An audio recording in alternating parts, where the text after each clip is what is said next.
The Awakening for me is probably the most important workshop that we actually do because it provides people the experience of real connection. And that experience is where all of our happiness in life actually springs out of. We think that it's going to come from having our life look a certain way. Actually, I had a client come in to private counseling with me the other day, and this client said, and this client started the way that many of my other clients start. I have a great life. I have everything I want. I shouldn't even be here because I feel like I'm so successful and yet I'm not happy. And that is the quandary of the modern life, in my opinion. Happiness actually doesn't come from having a great life. Happiness comes from the experience of belonging, of love and connection, and that's ultimately what the Awakening provides. We really don't do healing work so much as revealing work. That once this kind of human dilemma that everybody's going through is revealed, healing is a natural dynamic that occurs between people. So in the Awakening workshop, in this group experience where people start actually letting people see who they are and what their human dilemmas are, we get a glimpse of the human condition that is so powerful and so blinding, really, that we will never look at other people the same way again. For lack of a better term, we call our work personal growth, but it's really not personal growth. It is personal evolution that is accelerated through real relationship. Real relationship is both the solution and the vehicle and the everything about everything that we do. And it is astonishing what happens when we learn how to reconnect with other people in our lives. And the beauty of the group experience in the Awakening workshop is it's not just one-to-one therapy.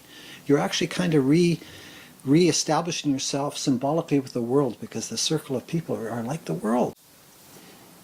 And you start seeing people differently, they start seeing you differently, and you start relating differently.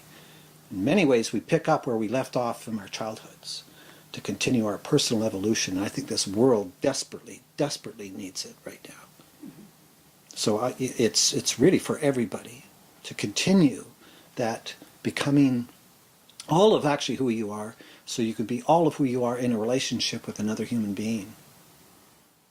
We are not necessarily aware of our own lack of authenticity because we've just learned to identify with our personality and who we are and how we navigate through life.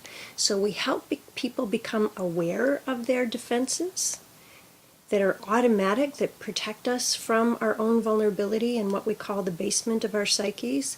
If Dwayne and I have any skill, it's in helping people to become vulnerable, because we don't know our own vulnerabilities necessarily. What happens when we're actually vulnerable, we have very little to do with, because vulnerability invites connection, human contact. That's the beauty of working with a group as opposed to just a one-on-one experience. That feeling of connection is what corrects how we feel about ourselves. We live in a fragmented world with, if you could imagine, all the world leaders and everybody in the world kind of split into two.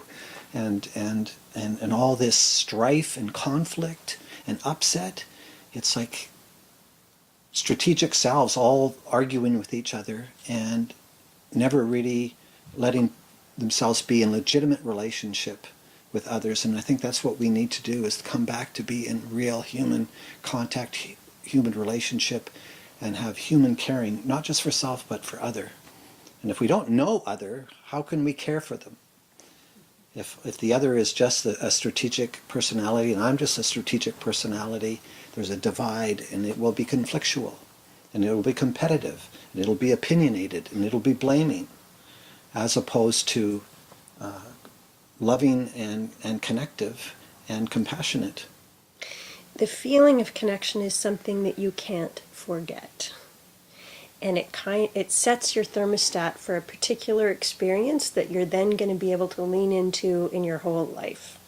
And that, I think, it sets your compass, you're in the right direction in terms of how it's going to unfold from there. Also, it is very practical. You know, our hope is that when people leave the Awakening Workshop, and typically this is the case, that people go back into their lives, into their families, and their communities, and rather than feeling powerless about how come I'm not getting everything I want from X, Y, and Z, they start taking responsibility for their own state, and they feel actually powerful and realizing how much they are the masters of their own emotional destiny. Most people leave the Awakening Workshop describing their lives before the workshop and who they were after the workshop. And there's a real distinction. It is impossible to view yourself, other, or the world the same way as you did prior to going in. I can't conceive of it, how on earth things could remain as flat or stuck or as black and white. We wouldn't be able to do this work if we didn't genuinely care. And the people who do the awakening, who are so brave and vulnerable and let me get to know them at that level, stay in my heart and my mind and my soul. And it is absolutely lovely when we hear after the fact, you know, this changed my life. Mm. Or even better, we hear from their partner at home, my person came home completely different. Thank you. Where do I donate? Yeah.